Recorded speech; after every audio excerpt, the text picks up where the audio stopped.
Hi everyone, it's Funkerman again. Welcome for part 2 and hopefully it will be just as exciting as part 1.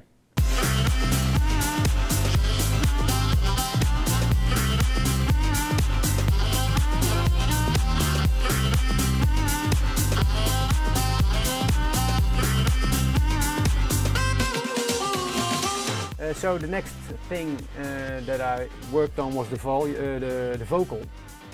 I just opened the folder. As you can see, my neurotic mind makes a folder for everything, and it's just one track that has the vocal cut the way we wanted it, and I will mute the parallel effects.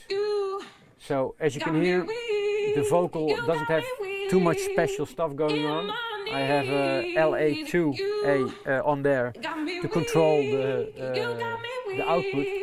I don't have it too hard because it's a sample. Most of the time when you record the vocals yourself, then it's better to try and control it a little bit better. But when you use a sample, then probably the engineer who recorded it back then already had some limiting and some compression going on. So I won't do too much compression. Again, I used a pseudo stereo to have the vocal a little bit more to the sides because it felt really mono. And then some EQ and some limiting again. The cool thing is, like with the guitar, I did 3 parallel things. I have a delay going on, and as you can see, I have the delay again. I have a cut from the bottom and the top, so I rolled off everything. And in this case, I actually rolled off after the delay. And the delay is going to the other parallel effects as well. And the parallel effect is a slap. I use an Echo Boy, which has a nice slap. I'll exaggerate, which gives that kind of Elvis feel. Elvis had a slap reverb or delay on most of his records, so it adds to the vintage feel. And there's a reverb, and 90% of the time I use the reference, and it's an impulse response reverb. You can choose from the reverbs they have set up, but I really like the import function, and you can import your own reverb impulses or scorch the internet for really good impulses that everybody recorded. And I'll tell you, there's a lot of stuff that you can find on the internet that's awesome. And yeah, I think that's really cool for this reverb. There's some other impulse response reverbs. I think the Altiverb is also an impulse response reverb. Does pretty much the same, but this is integrated in Cubase, and it's really easy to use, and I can alter the size and the pre-delay, and yeah, for me it's a really easy tool. And again, all the parallel effects, so the delay, the reverb and the slap, and this is just a small thing, I guess, that's just in front of, it's the same as this, so it's not really affecting the rest, but it needed to have a little S or T at the end. So all the effects and the original vocal again go to a group, like with the guitar. And if you hear, let me change that slap. So if you look at the group, then you have control over everything that has to do with the vocal on one single fader, which is has a read button on. So probably if I zoom in a little bit, you see that with the second chorus, the volume of the complete vocal is going up a little bit. So you have the vocal coming in with the rest of the music at just a little bit higher volume. But because I routed everything to a group, which also has a multi-band compression, which doesn't do a lot, but probably that's the good thing if you use multiband on a vocal. When a vocalist is singing in a low key and going up later on, it changes the way it affects the limiting. So if you try and find the frequency band where she sings louder, probably in this range she sings a little bit louder than here. So I try to find the band that is ducking just a little bit to make it evenly in volume over the whole 16 bars. So that's the way the vocal is set up, and if I play everything, which is better if I do it here.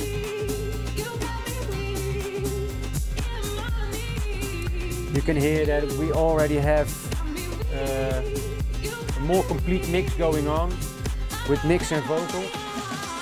Vocals are pretty loud in this part, and that probably has to do with the rest of the music that's coming in. And I wanted the vocal, because it's a leading element on this track, I wanted the vocal really loud. So let's go to the next element, which is the harmonica. We were talking about it earlier. Let me see. It's the question and answer. Here I already named it Vraag en Antwoord, which is the Dutch translation for question and answer. And again, if I take out all the parallel, it's gonna be really dry.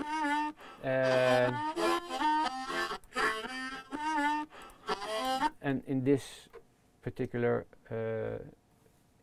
case, I have the ducking going on the last fader, which is going to the mixer. That's the thing that you hear when the kick is there. Then so if I put it out, you won't hear any ducking. I think when we go through the parallels, it's nicer when we don't hear the ducking. So both harmonicas have 4 parallel things going on. Let's start off with the parallel compression, which is an 1176 modulation. I really like to do parallel because if you use a compressor on the track itself and you really want to give it a lot of attitude, there's a harmonica going on with a lot of attitude. If you do it as a parallel, then you can really crank it up. Let me see. You can see that the pin is really going wild. If you would do that on the track itself, it will destroy the beauty of it. But if you do it as a parallel, you can take the fader down and just add the compressed signal to the final product, to your tasting, to your liking, and then you just add the characteristics of the hard compression instead of compressing the thing itself really loud. The delay is a double delay. Nah, really simple delay, 1/8 on the left side and 8D on the right side. And when you do parallel, the mix should always be completely open. This delay doesn't come standard with the latest Cubase. It's the double delay, it's an old plugin. But if you go to the Steinberg website, you can download it if you have an official Cubase version. And yeah, I think it's a little different from a ping pong delay, because you choose one delay on the left and one delay on the right side, and that gives just a slightly different effect. And it's not as obvious as a ping pong, but it has something that makes your sound go a lot wider. And you see here I have the panning completely to the left and the right, 100% to the left and 100% to the right. And I think that way it won't interfere with the thing in the middle, which is the harmonica, of course. And yeah, we'll have a little bit more depth to it. The funny thing is I also send it to the spring reverb that I will show you. So I sent the original harmonicas to the spring and the delay, but also the delay I have paralleled up to the spring reverb, so the original and the delay both have the same reverb on it, so it sounds really like it's been recorded that way. I don't want people to think, okay, I got a delay there. I want people to think, hey, this harmonica sounds really nice and there's no effects on it whatsoever.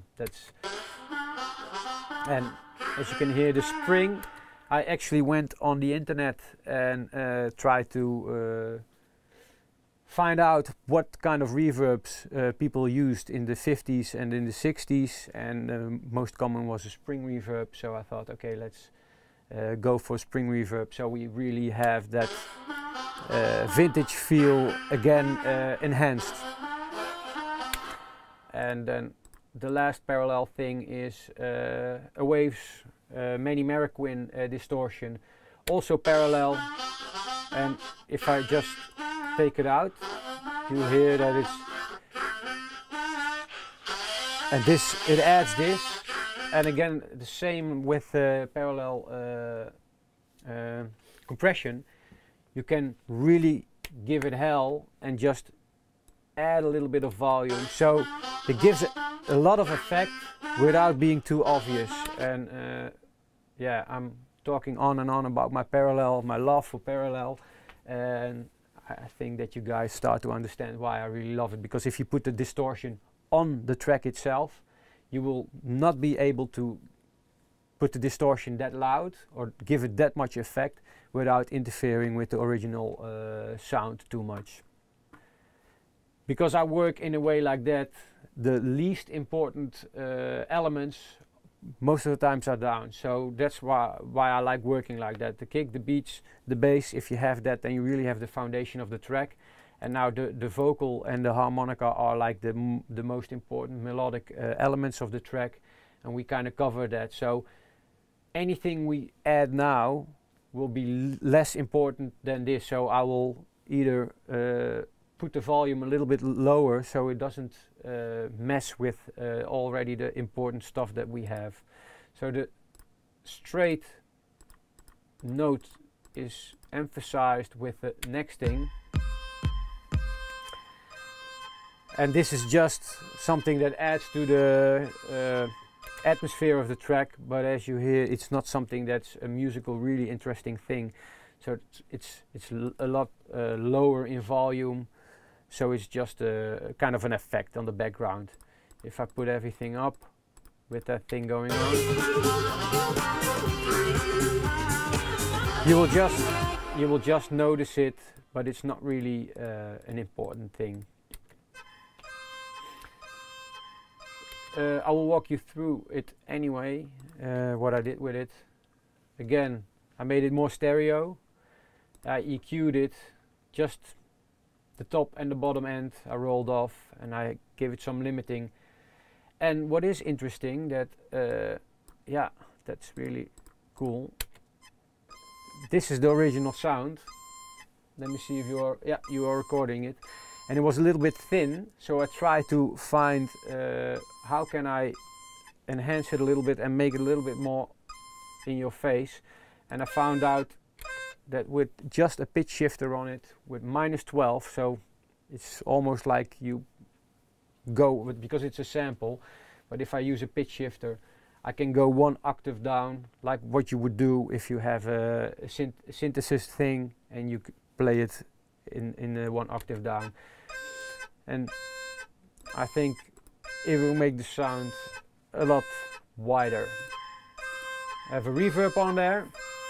It's a lexicon emulation, which I rolled off again, the top and the bottom, and in this I rolled it off like here. If you change this, the EQ is after, and if I push this button, the EQ is before I go into the inserts, so it's been EQ'd before I go into the reverb.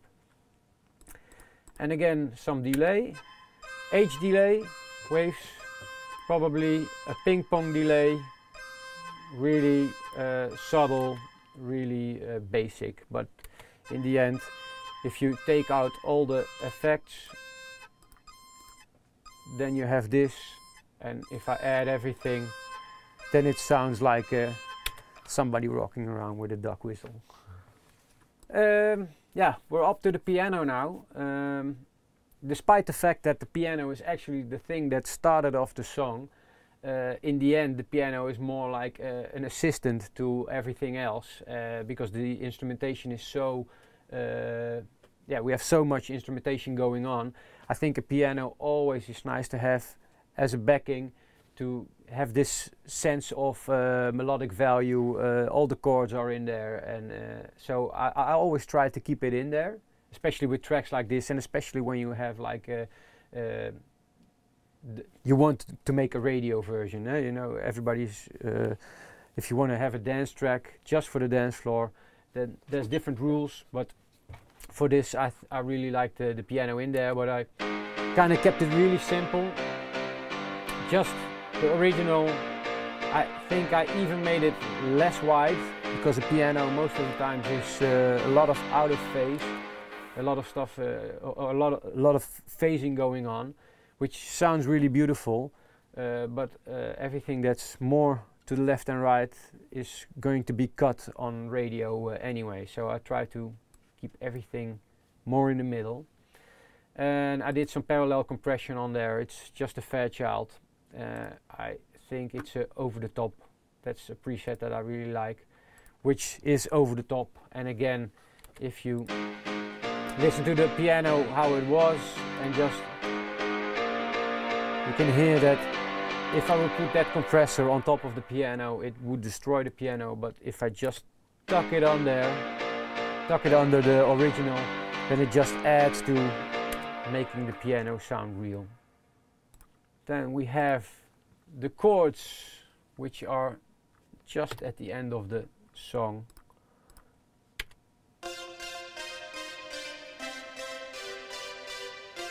I didn't even know they were in there, so and it's just same as the piano, 2 octaves up, so just to have a little bit more of musical information on the top, with some reverb and some delay on there.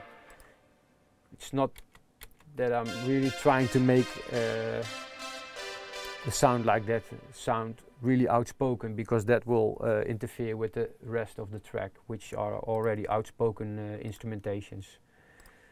Then we have the horns. And as you can see, I actually did nothing. I just added a little bit of top and cut the bottom, and I cut everything above 22K. So actually this you shouldn't do. You shouldn't do that, because that's a really bad habit of mine.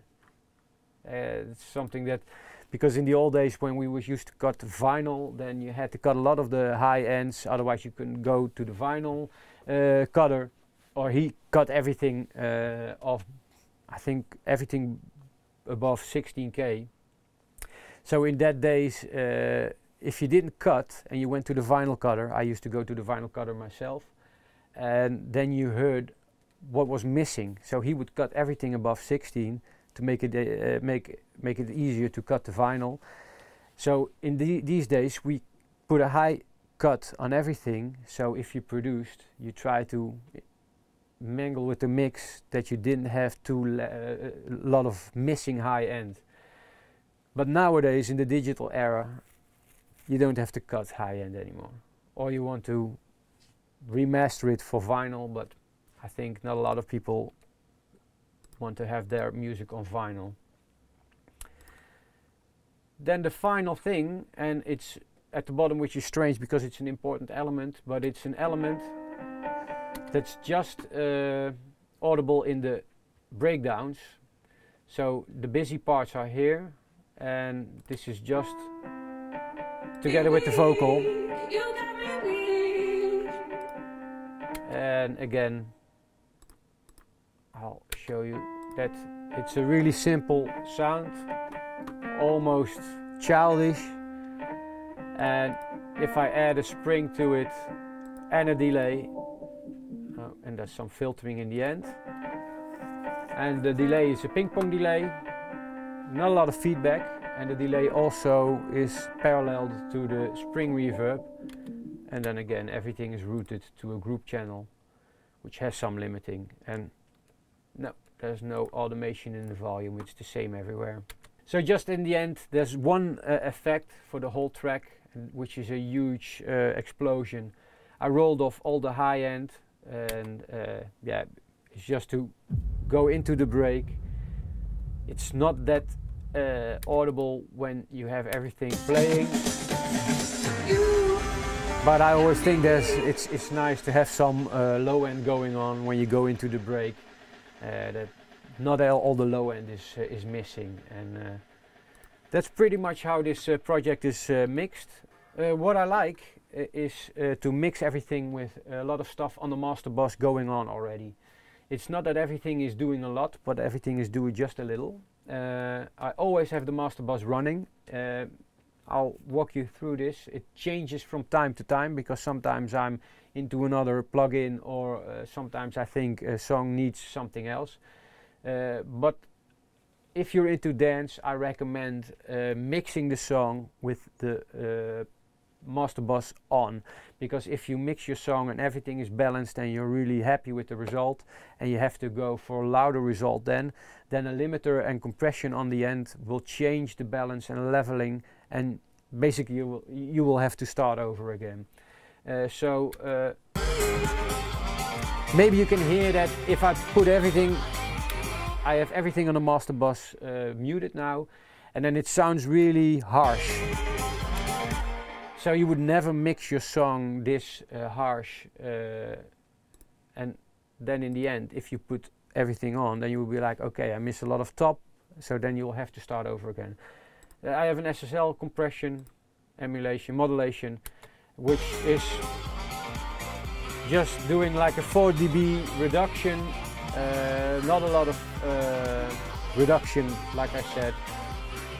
Most of the times I even have it a little bit less. But I guess this project, when I started this project and when I recorded this project, it also had this one in there. But it needs to go for reparations, for repairs. I have an EQ, which is funny. This EQ. If you have some outboard gear and a multiple source sound card, you can actually view your plugins or your outboard gear as a plugin. It is just a thing that says it goes in with that volume and it returns with half a dB less, and it has this EQ chain on there which has just a bump on the 80, and I think I cut everything below 18 Hertz. That's pretty much what it's doing, and not a lot of stuff. I can, if I bypass it, you hear that I just added a little bit of low end. Then the second compression, I really like this one. Gives it also a vintage thing, and as you see, I try to keep it in between boundaries. I already have some compression going on here, so I try not to push this one too hard. Then after that I have just a precision equalizer with one boost of half a dB on 34 Hertz. The only reason I do that, because this is not the best studio, and I think about a year ago, 1.5 years ago, I went to one of the best studios in Holland to review an album and just have a listening session, and I think 9 of the 10 songs could have a half or 1 dB extra on 34 Hertz. But as you guys understand, that these speakers are not the best speakers to listen to 34 Hertz. So since I know that's like a little dip in this studio, I always try, and because if you put it on there and you try it, then you see, okay, yeah, it sounds better with 34 Hertz. So that's the reason why I do that. I can recommend everyone to go to the best studio you can afford. Just ask them for a price to have a day to listen to all your tracks and write down or remember all the things they have to say about it, and it will give you a slight idea about what the faults in your own studio are, and maybe what the things are that you can improve in your own hearing. so that's why I have that on there. And then after that I have again another compressor, Slate. It consists of two compressors. The top one is kind of similar to an LA style compression, and this is more like an SL style compression. I have just the ratio on this top one a little bit, so really low ratio, no threshold, but you can see the needle just moving a little bit, because the further down the line, the least I want to change how it sounds. And again, same goes for the compressor on the bottom. It has this transient function that I really like, so if you add a little bit of this, it gives the perception that your transients are a little bit better. And you see the gain reduction that I use is really low, and sometimes when I want to record it myself, I add one limiter, and actually the guys who are recording this used the output, and I have one computer here, and that shows me the real output, and then I can see how much dynamic range I have going on. So if I will record this for a mastering engineer, this is how I record it. And if I record this to use it on the dance floor, I will add one limiter and try to read how much dynamic range I have going on. So we're looking here at the chord track chord pad feature in Cubase. It's really handy, and here is my friend Raf, and he's going to explain you a little bit more about the basics, how you can have this as a really nice tool to get you started in chord progressions. Hi, welcome. Now I will tell you a little bit about the nice feature of Cubase, and it has to do about the chords, and it comes in really handy when you want to start up a song. For this instance, I'll just made a chord track over here, and I put in a little synthesizer over here. And the thing I do now is I make an empty chord thing over here, and for instance I want 4 chords, and I'm going to do it like this. So now I have the 4 symbols. Like for instance, I want my first chord to be played. I just double click it and I go to my synthesizer, and I for instance want this chord, and you see that it automatically changes the chord with what I play. So for instance, if I just start with this one, I have the F minor, and you see all the different notations on here. You can easily switch from a minor to a major, and then you instantly hear what will be the result. Or you can go really or into a 7th or a 9th, and you can also change the lower notes.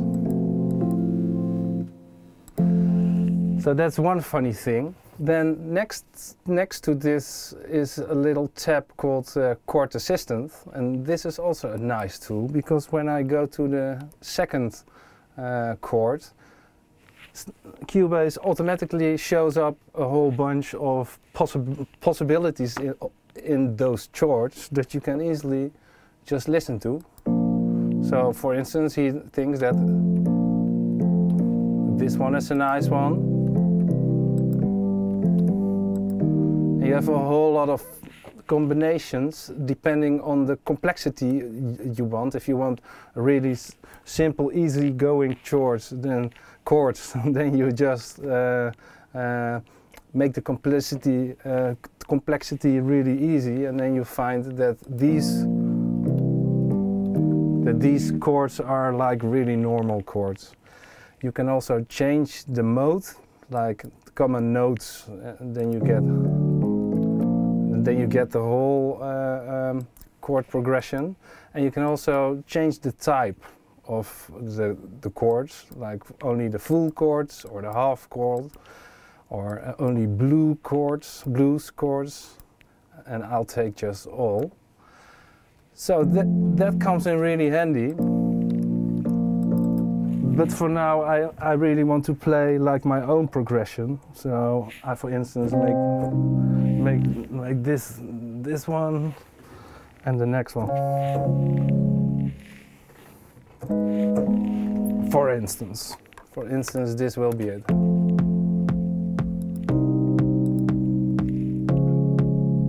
This one I don't like.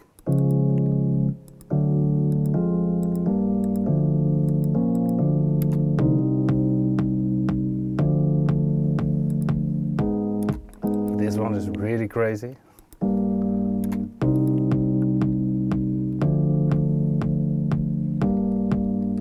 So now I have 4 simple chords going on. Then the next thing I can do is I can open up the chord pad around here, and then you get this on the bottom, and I can easily drag those chords to over here, and so now they're here. The funny thing I can do now is make them more interesting using this button, or I can easily put them on higher scales, and it automatically changes the next chords accordingly. And so if I would want this, then I just drag and drop. And now I have a really all the chords going on.